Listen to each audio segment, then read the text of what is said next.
Oke, halo, selamat malam Tech People. Selamat datang kembali di Sapiens Lightning Talk, mana kita bakal bahas-bahas santai ya seputar teknologi gitu. Nah, kali ini topiknya buat malam ini bakal bahas intro ke data science gitu. Ya, data science 101 lah gitu. Jadi kita bakal bahas apa sih data science itu, apa aja sih metode yang dipakai dan gunanya di industri lah. Kurang lebih seperti itu. Nah, sebelum kita mulai, kenalan dulu kali ya. Nah, aku perkenalkan, aku Bayu di sini sebagai senior data scientist di Sapiens. Aku di sini ditemenin rekan aku, Mas Ardi. Halo, kenalin aku Ardi. Aku di sini juga sebagai data scientist di Sapiens. Nah, kali sebelum kita mulai nanti teman-teman kalau ada pertanyaannya masuk ketik aja biar bisa kita jawab gitu ya. Nah, kali kita mulai aja kali ya. Ya. Nah, jadi mungkin yang pertama apa sih data science itu gitu ya? Nah, mungkin Mas Ardi mulai. Oke, mungkin kalau ditanya tentang apa data science, paling gampang kita lihat dari katanya sendiri ya, science and data gitu. Jadi the science of data. Nah, jadi data science itu bisa dibilang kayak berbagai metode, algoritma, dan teknologi atau alat gitu ya yang digunakan untuk mengolah dan memproses data yang volumenya begitu besar untuk memperoleh wawasan, insight, atau ilmu pengetahuan gitu ya yang bisa kita gunakan untuk kebermanfaatan kita gitu. Nah, kenapa sih kita tuh semakin kesini semakin butuh data science gitu ya? Yang paling jelas terutama ya itu karena volume dari data sendiri itu semakin kesini itu semakin besar ya. Karena internet, karena komputerisasi seperti itu. Bahkan ada semacam riset gitu ya yang mengatakan bahwa volume data yang kita hasilkan dari internet atau komputer dan semacamnya dari tahun 2010 sampai sekarang itu jauh lebih besar dari semua data yang umat manusia kumpulkan dari awal abad sejarah sampai tahun 2010 gitu. Jadi kan bisa kebayang ya betapa gedenya volume data yang kita hasilkan, dan itu gedenya itu terus meningkat secara eksponensial gitu. Nah, dari data yang sangat besar dan eksponensial tersebut pasti kita perlu dong metode atau alat yang bisa menghandle data tersebut sehingga datanya tidak sia-sia gitu. Mungkin kita bisa memanfaatkannya entah bagaimana untuk memperoleh insight atau ilmu pengetahuan dan semacamnya gitu untuk membantu kita seperti itu. Nah, itulah mengapa terlahirlah data science gitu. Nah, kalau data science sendiri itu terdiri dari apa sih gitu. Nah, bisa dibilang data science itu semacam perpaduan gitu ya antara ilmu statistik, terus ada juga matematika, terus karena data sendiri itu kan juga di-generate atau dihasilkan dari digital komputer gitu ya.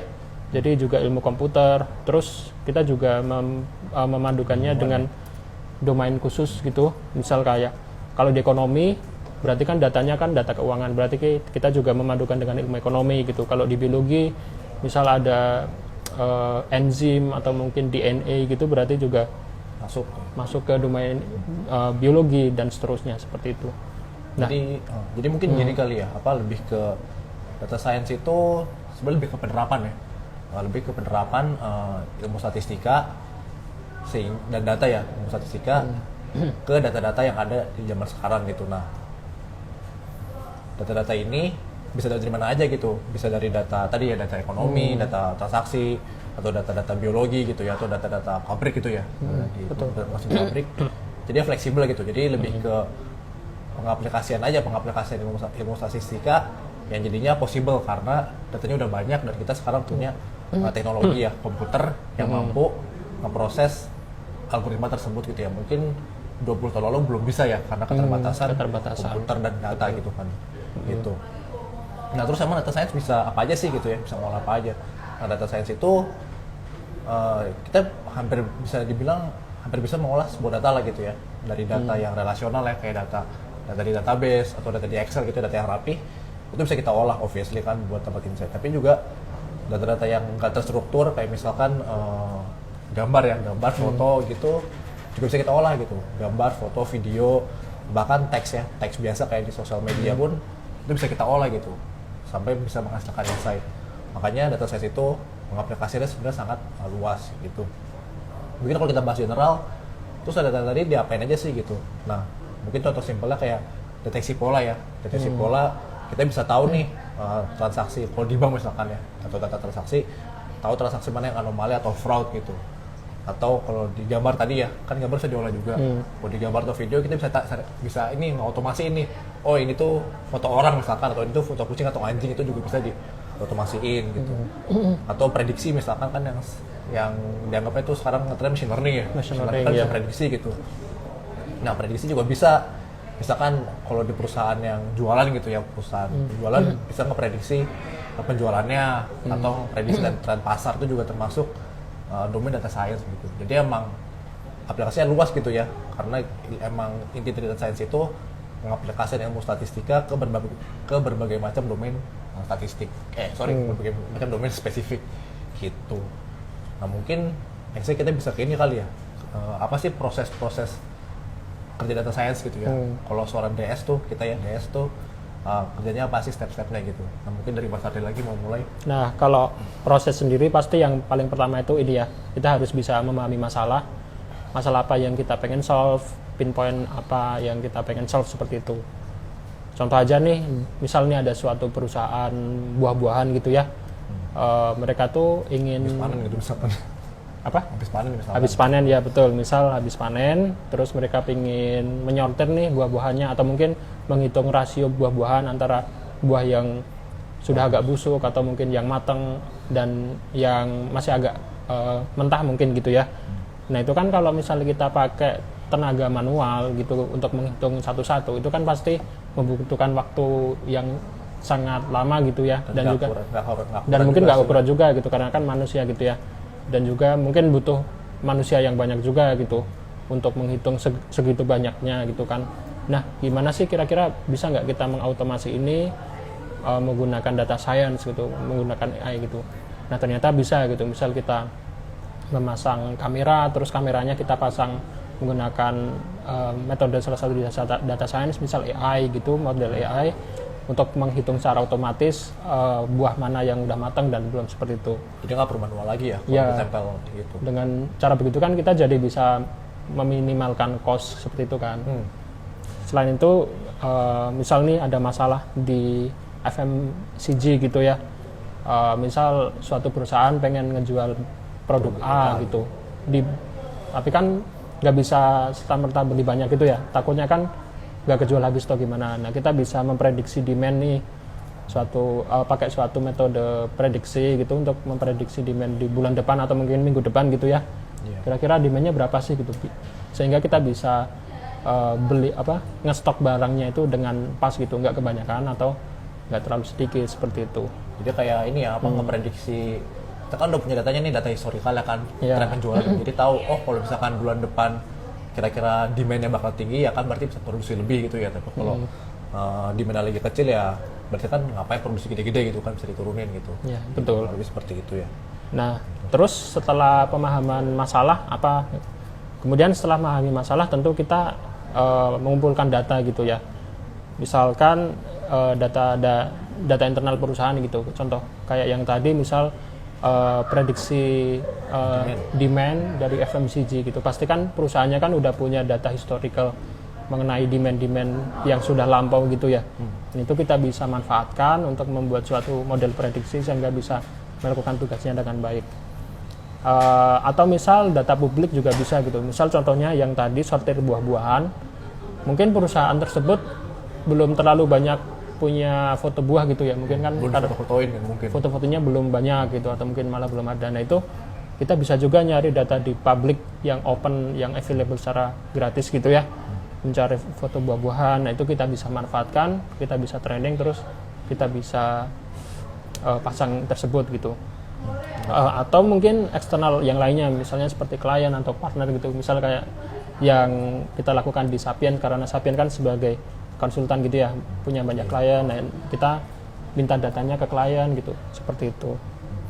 Nah terus setelah kita udah memahami masalah, terus mengumpulkan data, terus apa sih Mas Bayu langkah selanjutnya? Nah jadi kan kita udah dapat masalah nih, terus udah dikumpulin datanya juga. Nah Berikutnya sih stepnya itu proses datanya ya. Kita sebutnya pre-processing datanya gitu.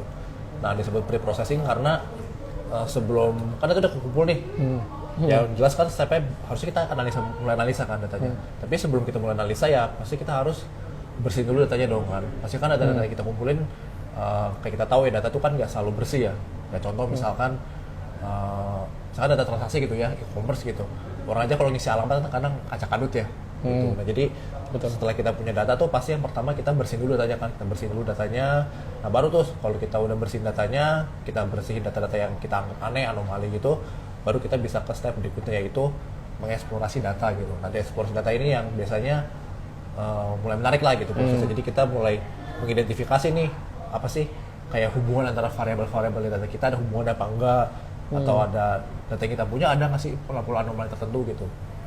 Ya misalkan tadi lah, misalkan data sales FMCG gitu ya, mungkin kalau tiap lebaran mungkin di mana naik gitu, mungkin tiap awal tahun atau akhir tahun di mana malah turun gitu. Nah itu kan kalau kita nggak mengeksplor datanya nggak ketahuan kan gitu. Jadi setelah kita ngumpulin datanya ya step berikutnya adalah kita memproses datanya, dibersihin, terus kita eksplor datanya gitu. Nah terus setelah itu kira-kira apa mas yang dikerjain kalau di eksplorasi? Terus setelah dilakukan 2 step tersebut, kita udah bisa nih mulai pemodelan dari datanya gitu. Nah yang di sini pemodelan itu maksudnya kita mulai memilih model yang kita ingin training, terus melakukan training seperti itu. Misal di contoh yang tadi aja gitu ya, Buah ya? yang di buah itu kan kita pengen mengklasifikasi buahnya gitu kan, dari foto, terus kita bisa tahu ini buah udah matang belum sih, ini apakah kematangan atau masih mentah dan seterusnya seperti itu. Nah artinya berarti di situ kita memilih model klasifikasi dengan input gambar seperti itu. Nah setelah udah menentukan itu kita baru bisa mulai trainingnya gitu. Atau misal tadi yang FMCG, yang sales itu berarti datanya itu kan data historical yang pertama, berarti ini punya historical, terus kita pengen memprediksikan, berarti itu ntar modelnya itu adalah misal time series forecasting dan semisalnya. Nah dari situ kita bisa mulai trainingnya. Nah tapi setelah training apa nih gitu kan kita nggak mungkin dong cuma training doang terus kita langsung pakai. Tentu kita harus bisa menilai model yang kita training itu apakah sudah memiliki performa yang bagus atau belum gitu. Nah di sini kita melakukan evaluasi model seperti itu. Nah di sini kita memilih suatu metrik itu kayak semacam skor seberapa bagus model tersebut berperforma gitu ya, seberapa bagus. Nah di situ kita mengevaluasi modelnya. Kalau misalnya modelnya masih kurang bagus, masih di bawah threshold yang kita pengenkan, oh berarti kita harus training lagi. Mungkin bisa menambah datanya lebih banyak sehingga bisa belajar lebih banyak, atau mungkin kita bisa meng-fine tune gitu ya modelnya, karena tiap model kan pasti memiliki ibaratnya settingan atau parameter-parameter yang bisa kita ubah seperti ya Mas Bayu ya. Mungkin gini kali ya contoh simpelnya, misalkan tadi kan ada kasus tadi ya kita nge-foto-foto buah-buahan supaya kita bisa mengotomasikan kan mana yang matang, mana yang busuk misalkan gitu, yang belum matang. Kalau evaluasi itu jadinya kita ngetes nih, oh misalkan ada 1000 buah gitu ya, terus kita cekin ini dari 1000 buah yang si model ini klasifikasi itu benernya berapa persen sih gitu. Misalkan dari 1000 buah yang dia bener bilangnya tuh labelnya ada 900 yang bener tapi 100 salah, berarti kan modelnya skornya ya 90% ya gitu kan. Berarti kan cukup bagus tuh. Tapi kalau misalkan dari 1000 buah dia 500 buah salah, berarti kan jelek banget performanya kan, berarti 50% doang tuh. Iya betul. Kalau lebih kayak gitu sih. Jadi kayak ini AI sebenarnya ya. AI itu kan kita ngajarin mesin supaya bisa berpikir kayak manusia gitu. Ya namanya kita ngajarin ya kita ngajarin orang lah kan. Kita ngajarin orang kan, kita kasih materi berulang-ulang sampai kita anggap orang itu, atau in this case mesin itu, model itu mengerti kan. Tapi kan setelah itu kita kasih ujian lah gitu kan. Kita kasih ujian. Ini kalau dikasih masalah seperti ini, gambar seperti ini, bisa nebak bener nggak gitu. Mungkin lebih ke situ sih analoginya kali ya. Jadi, buat yang setuju, belum paham gitu. Nah, step berikutnya baru tuh kalau kita udah dapat evaluasi modelnya, kita bisa interpret hasilnya dan kita bisa komunikasiin ke stakeholder yang bersangkutan gitu. Jadi kalau ya biasanya kalau emang model udah bagus ya langsung kita pakai mungkin kalau di software engineering langsung masuk production gitu ya, biar langsung kita pakai di dunia nyatanya gitu. Nah Mungkin berikutnya nih kita bakal teknis sedikit ya. Kita bakal bahas beberapa teknik sama algoritma data science. So mungkin kita bakal bahas yang umum-umum kali ya. Soalnya kalau kita bahas teknik dan algoritma data science itu jujur ada banyak banget ya, puluhan bahkan ratusan gitu ya. Kalau kita bahas di sini nggak bakal habis. Gitu. Oh, ada pertanyaan nih. Oh, ada pertanyaan ya. Mungkin dari yang pertama dulu, Mas Shanizal. Boleh. Mas Shanizal H. Terus yang paling populer digunakan di bidang data science apa saja ya saat ini? Kalau tool sih yang jelas paling populer sekarang Python ya. Ya, buat bahasa pemrograman, buat analisa data itu paling banyak sekarang populer Python gitu ya. Walaupun R juga sempat agak menyaingi, tapi semakin kesini Python jadi lebih semakin populer seperti itu.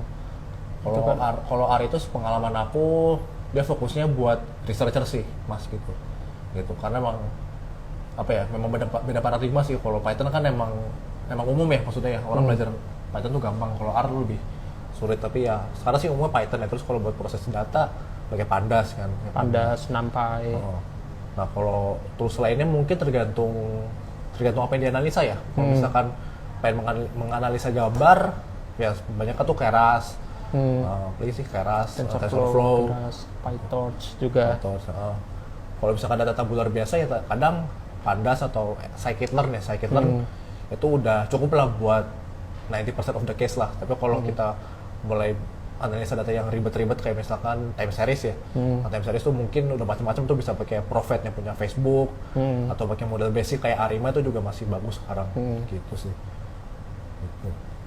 Dan ini mungkin tergantung stage-nya juga gitu ya, kan di stage data science banyak gitu ya, ada yang di bagian preprocessing, terus di bagian modeling, terus mungkin ada yang di bagian deployment gitu. Nah itu mungkin toolsnya bisa beda-beda lagi gitu. Jadi emang banyak banget dan sangat luas gitu sih data science. Ya, cuma ya intinya biasa di Python lah. Iya, terutama yang di bagian modeling seperti itu. Oke. Mungkin lanjut aja kali ya, satu pertanyaan lagi deh. Mungkin yang Mas Dimja ya. Sebelum mengolah menggunakan dan publish, ada tidak sih kebanyakan harus diikuti oleh data analis untuk mengenai proses rangkaiannya. Mungkin kalau kebijakan sih, kalau kebijakan seperti itu kayaknya di kita nggak ada ya, karena kan kalau data scientist itu kan lebih ke lebih ke analisa data ya. Jadi biasanya sih data yang kita punya itu emang dipakai untuk si stakeholder bersangkutan aja gitu loh. Mungkin if that makes sense, kayak misalkan klien kita perusahaan A gitu misalkan kan. Nah ya biasanya ya karena datanya dari perusahaan A tersebut, modelnya buat dia juga gitu loh, dan hasilnya buat dia juga. Nggak boleh misalkan kita pakai misalkan data perusahaan A, kita pakai datanya, terus pas ada perusahaan B kita pakai data perusahaan A. Nah itu ya nggak bisa sih ya, karena kan kayak aku yakin secara legal juga nggak mungkin sih ya. Nggak mungkin sih. Jadi biasanya ya kalau kita dari data science ya kita menganalisa data untuk si data ownernya aja gitu. Betul. Gitu ya. Itu sih. Oke, mungkin terakhir kali ya. Pertanyaan terakhir. Maksudnya sebelum yang ketiga. lanjut. Sebelum lanjut ya. Buat dari Mas Haidar, sudah ada solusi aplikasi terkait data science yang telah dilakukan oleh Sapiens. Oke. Wah, ini ada beberapa sih. Jadi mungkin aku bahas fake ya gitu ya.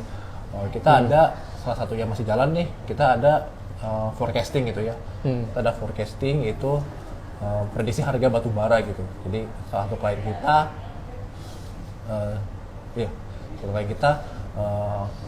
kita ada nih, kita nge-forecast harga batu bara gitu buat beberapa bulan ke depan. Jadi misalkan buat batu bara tipe A nih kita bisa kita bisa educated guess lah, kita bisa menerka buat sebulan ke depan, 2 bulan ke depan, 3 bulan ke depan itu berapa sih kira-kira harganya gitu. Dan ini mempermudah klien kita biar tahu action yang akan diambil gitu. Misalkan harga batu bara turun, mungkin mereka bakal jual dulu, atau mungkin bahkan nyimpen dulu gitu. Atau kalau misalkan tahu nih bakal naik nih gitu kan, 3 bulan ini bakal naik nih, mungkin mereka bakal beli gitu ya, atau bahkan nge-stok gitu. Jadi salah satunya itu ada forecasting batu bara. Terus kita juga ada semacam kayak tadi juga sebenarnya kita juga lagi bikin ya yang tadi yang buah-buahan tadi. Iya, betul. Jadi yang kita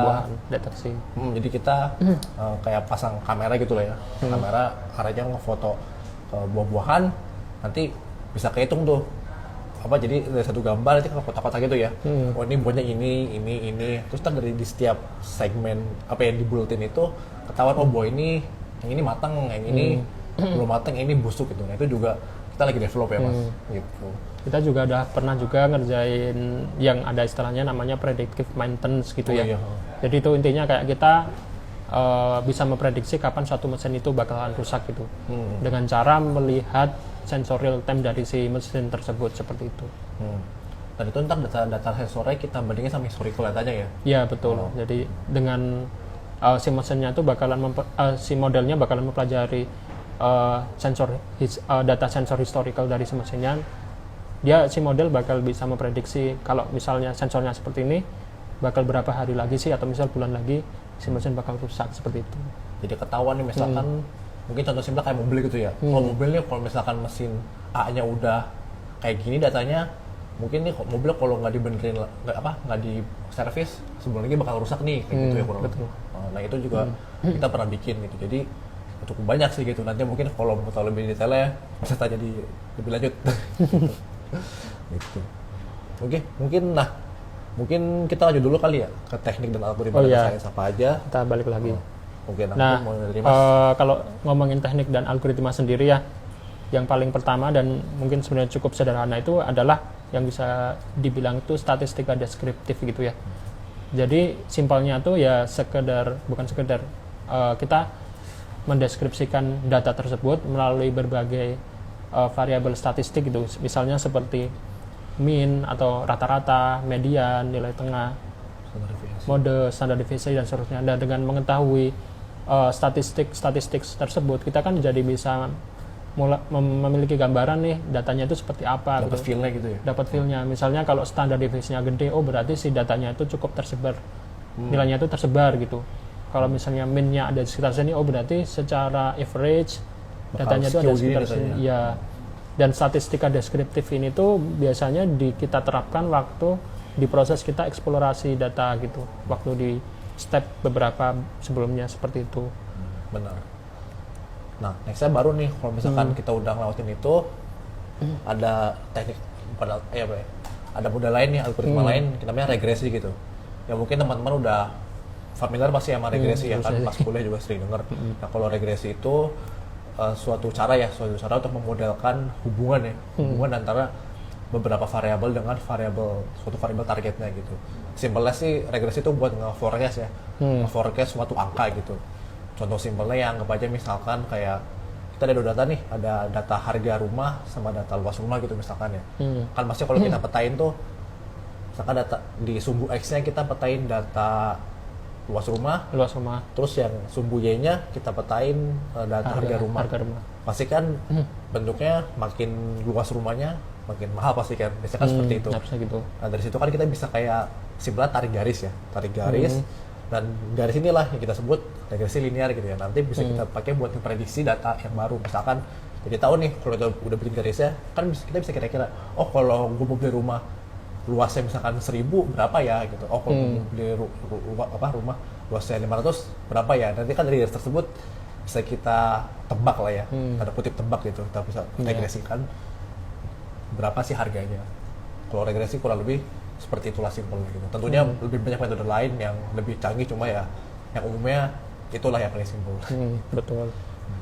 Nah terus selain regresi ada juga klasifikasi ya. Dari namanya aja udah jelas gitu ya. Jadi klasifikasi, kita mengklasifikasikan sesuatu objek ke dalam kelas-kelas tertentu gitu, dengan cara memasukkan fitur-fiturnya gitu. Misalnya kalau tadi kita kasih contoh buah-buahan, fotonya ini, buah ini masuk kategori kelas apa sih, mentah atau matang dan seterusnya. Nah berarti si fiturnya itu adalah ya gambarnya si sendirinya itu gitu. Kalau misalkan di kasus perbankan misal fraud gitu, apakah ini transaksi yang fraud atau bukan, berarti mungkin fiturnya itu seperti jumlah transaksinya, terus mungkin besarnya dan umur pengguna. Nah itu kita masukkan ke dalam model, terus kita bisa menentukan apakah ini fraud atau bukan, seperti itu. Jadi intinya ngajarin model ya, Ya kan ya, kita kasih tahu kan kalau gambar tadi ini tuh gambar yang mentah tuh ini, gambar yang matang tuh ini, busuk tuh ini gitu. Jadi kayak kita emang yang ngelatih ya, ngelatih modelnya buat paham gitu. Gitu. Nah, terus juga ada selain tadi kan, kalau tadi kan lebih kayak prediksi ya. Kan tadi kan ada regresi, memprediksi angka, ada klasifikasi, memprediksi kelas ya. Nah, ada juga clustering. Nah, clustering ini sebenarnya mengelompokkan gitu. Mengelompokkan data-data yang banyak gitu ya. Simpelnya mungkin misalkan kita tadi e-commerce gitu ya. Terus ada 10 juta pengguna gitu. Terus kita pengen kelompokin nih 10 juta user ini gitu. Nah, karena kalau manual ribet ya 10 juta kita kita satu-satu kan nggak mungkin. Nah, kalau di clustering itu nanti si modelnya bakal ini sendiri ngekelompokin sendiri gitu. Jadi setelah kita masukin 10 juta user itu mungkin nanti ketahuan berdasarkan kemiripan usernya. Jadi misalkan nanti ada cluster A nih, kelompok A gitu. Nah, kelompok A ini mungkin ini user-user yang VIP misalkan gitu ya, yang sering belanja, terus dia belanja puluhan juta gitu ya. Nah, itu mungkin bakal dikelompokin sendiri nih.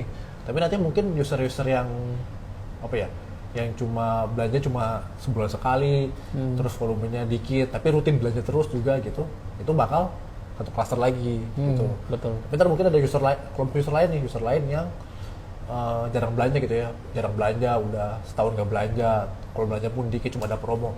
Nah, mungkin tadi ada di cluster yang lain gitu. Nah, itu namanya clustering gitu. Jadi kayak kita ada data yang banyak, terus kita pengen kelompokin, ya itu bisa pakai metode clustering gitu. Dan ini bisa data apa aja ya teman-teman, nggak harus data transaksi gitu, bisa aja data macam dari gambar bisa, transaksi bisa, macam-macam lah gitu.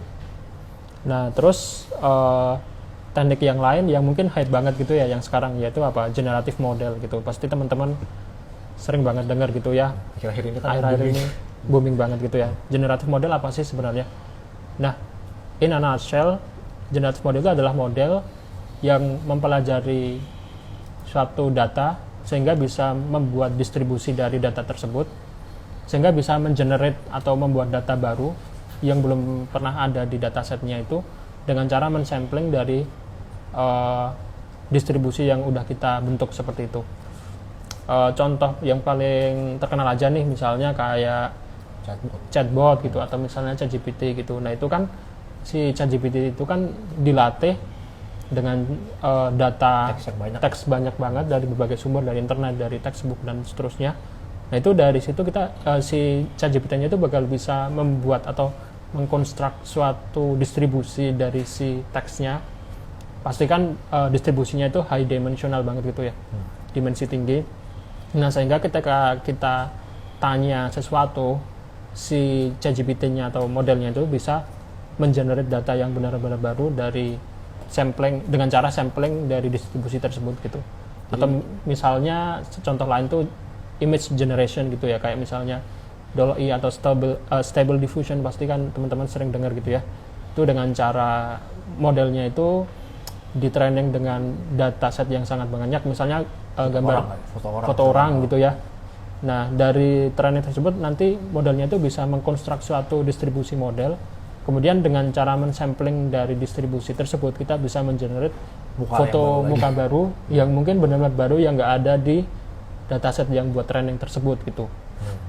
Nah, itu betapa powerfulnya itu si generative model gitu. Dan contoh-contoh yang lain juga banyak gitu sih, misal kayak speech generation atau apa dan seterusnya. Variasi-variasinya pun juga banyak banget seperti itu. Oke. Nah, mungkin sekarang kita lanjut dulu kali ya ke apa sih contoh-contoh konkret penerapannya kali ya, penerapan data science di berbagai industri. Kalau tadi kan kita udah nyebutin ya, bisa prediksi buah, bisa fraud, cuma kan kita belum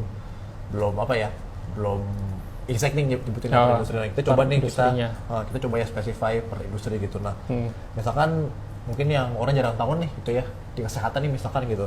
Nah, di kesehatan tuh sekarang sering gitu ya dipakai buat ngebantu dokter buat ngediagnosis penyakit gitu. Biasanya sih studi case yang sering itu ini ya deteksi kanker gitu. Ya. Dia dari foto orang ronsen atau X-ray itu nanti si mesinnya bisa mengklasifikasikan tadi bilang ini orang kemungkinan kena kanker nih gitu atau nggak kena kanker gitu. Nah, itu bisa membantu dokter buat ngebantu diagnosanya ya tentu ya gitu. Buat ini orang sebenarnya sakit apa enggak sih gitu. Bisa juga regresi nih, forecast prediksi tingkat survival gitu. Ya mungkin ini agak morbid ya, tapi ilmu ini juga bisa dipakai gitu buat menentukan kalau ada seseorang kena penyakit tertentu gitu, itu bisa dianalisa gitu, ini orang apakah akan sembuh ataukah berapa lama lagi berapa lama lagi survive-nya gitu, atau apakah mungkin emang udah nggak bisa diselamatkan, itu juga dipakai gitu. Ilmunya. Iya, ada ilmunya juga gitu. Itu kalau di kesehatan. Nah, Mas Adri mungkin mau lanjut kalau di finance marketing mungkin yang relevan ya begitu teman-teman. Iya. Terus kalau di finance atau marketing sendiri ya, misal contoh yang simpelnya misal seperti fraud detection. Tadi kan kita udah sebut juga ya fraud detection gitu, misalnya deteksi transaksi fraud gitu seperti itu. Terus juga credit risk modeling gitu, atau pemodelan resiko kredit gitu ya, misalkan suatu bank atau lembaga keuangan pengen ngasih pinjaman ke seseorang, nah si lembaganya harus memutuskan apakah bakal ngasih atau enggak gitu kan, soalnya takutnya kan kalau misal ngasih sembarang ternyata si peminjamnya nggak bisa balikin, default gitu kan. Nah itu bisa berarti kasusnya klasifikasi gitu dengan cara melihat data historical dari si pelanggannya, misalnya ternyata dia dari dulu sering minjem tapi nggak pernah balikin nih, atau misalnya duit di banknya itu selalu dikit, atau misal pemasukan dikit. Nah itu kan berarti kayak udah red flag gitu ya. Nah, berarti si lembaganya bisa memutuskan kalau jangan ngasih gitu, seperti itu. Contoh lainnya juga kita bisa, nah misalnya kan forecast demand gitu ya, atau harga gitu. Seperti yang tadi contoh gitu di FMCG bisa demand forecast demand seperti itu. Atau misalkan kalau di yang pernah kita kerjakan di Sapiens kemarin, forecast harga dan seterusnya seperti itu. Iya. Mungkin kalau dari pengalaman aku ya, aku kebetulan di kantor aku sebelumnya aku sempat kerja di perusahaan agritech gitu. Itu kebetulan forecast demand harga ini kepake gitu. Jadi kita ada forecast demand gitu ya buat jadi itu kan, jadi tempat kerja sebelumnya jual-jualan buah-buahan gitu ya, jual buah-buahan, telur, sembako gitu. Nah, kita forecast keduanya nih, kita nge-forecast demand-nya biar tahu kira-kira bulan depan, 2 bulan ke depan apakah demand-nya naik atau turun, buat tahu nih kita bakal stok apa enggak. Tapi juga kita forecast harganya gitu. Jadi ketika tim kita beli ke pasar atau beli ke petani, bisa tahu gitu harga yang sesuai itu berapa gitu. Jadi itu saling melengkapi. Gitu. Nah, selain itu juga ada ini sih, mungkin yang teman-teman sering dengar itu analisa sentimen ya. Nah, analisa sentimen ini biasanya kepake mungkin di mungkin orang marketing atau social media manager ya, gitu ya, buat ngelihat sentimen seseorang ke brandnya itu positif apa negatif sih. Jadi kalau misalkan tadi misalkan perusahaan FMCG gitu, pengen tahu nih ini produk gua di sosmed orang-orang responnya gimana sih, nah, itu bisa diotomasikan gitu. Jadi tiap tweet ya atau status FB atau komen bisa langsung otomatis terklasifikasi gitu. Oh, ini orang misalkan ini orang lagi marah nih, ini orang komplain, atau ini orang lagi seneng, ini orang lagi nyindir. Nah itu bisa otomatis tuh. Kan bayangin di sosmed kan data ada banyak ya, tapi kan kalau kita nge-scroll satu-satu ya pasti pusing kan. Nah, pusing dong. Dengan data science bisa tuh langsung tinggal di scraping, diotomasiin, ketahuan misalkan dari 10.000 orang yang puas 5.000, yang biasa aja 3.000, yang marah 2.000. Nah itu bisa dilakukan juga gitu. Nah, mungkin juga yang agak niche ya, tapi mungkin jarang kedengeran itu di e-commerce nih ada juga recommender system gitu. Ya, recommender system tuh mungkin agak ribet definisinya, tapi mungkin kalau contohnya simpel tuh, mungkin teman-teman gini, misalkan nonton di Netflix atau YouTube gitu. Nah, itu kan pasti kalau teman-teman sering nonton drama Korea gitu ya. Drama Korea pasti ntar sama Netflix direkomendasiinnya drama Korea juga kan gitu. Pasti bakal beda sama orang yang nonton film horor gitu misalkan. Pasti bakal beda dong. Kan? Itu salah satu contoh dari recommender system. Jadi merekomendasikan user konten ya, merekomendasikan konten ke user berdasarkan apa yang mereka suka gitu. Atau kalau mungkin kayak Tokped atau Amazon itu sering juga kan kita beli apa, atau ada notifikasi produk lain kan, ini beli juga nih gitu kan. Itu juga recommender system gitu, kita dikasih tahu, oh kalau lu suka produk A, kayaknya lu suka juga nih produk B gitu. Nah itu didapat dari historical penjualan mereka. Itu namanya recommender system. Gitu. Selain itu juga ada ya yang standar ya analisa pelanggan sih. Analisa pelanggan tuh ya kayak tadi mungkin yang kita mengcluster orang-orang mana aja yang emang VIP, mana aja yang udah churn, udah pergi. Nah itu juga masuk ke salah satu use case data science di e-commerce gitu. Nah, selain di bidang-bidang yang tadi juga salah satunya misal di manufaktur ya, atau misal permesinan, contoh yang paling simpelnya misalnya predictive maintenance gitu ya, yang tadi kita udah bahas gitu. Jadi kayak intinya kita memprediksi atau mengira-ngira kapan suatu mesin itu bakal rusak seperti itu. Dengan cara melihat sensor-sensor dari si mesinnya dan belajar dari sensor historical, maka kita bisa nih memprediksi kapan suatu mesin itu bakal rusak seperti itu. Ya kayak tadi ya, yang prediksi tentang rusak ya. Paling terakhir itu yang umum juga di perusahaan logistik nih, namanya optimisasi ya. Jadi kita bisa memberi solusi yang optimal gitu. Maksudnya gimana? Misalkan perusahaan logistik nih dia ada suatu daerah gitu ya, dia ada misalkan ada 100 kurir, terus ada 1000 paket yang harus dianterin, tapi ada constraint-nya misalkan satu kurir cuma boleh maksimal 20 km misalkan gitu. Nah dengan data saya tuh bisa tuh diotomasiin, jadi ntar nggak perlu ada lagi orang-orang yang manual ngasain si kurir A pergi ke sini itu nggak perlu. Jadi kalau pakai data science udah otomatis, oke, si kurir A nganter ke sini, si kurir B ke sini itu bisa otomatis semua gitu. Dan itu kan pasti mempermudah hidup orang di logistik itu kan, nggak perlu manual. Ya gitulah, kurang lebih itu sih. Nah kayaknya udah lebih nih waktunya. Udah mungkin dulu kali kita tutup ya. Terima kasih buat yang udah nonton dan udah bertanya-tanya sampai akhir. Tentunya kalau mau tanya lebih lanjut bisa nih tanya ke kita ya di Instagram kita, atau tanya ke Hello Sapiens ID. Jangan lupa untuk stay acara Sapiens Training Talk setiap hari Kamis jam 6 sore. Thank you teman-teman yang udah datang. Thank you. Bye. Tinggal.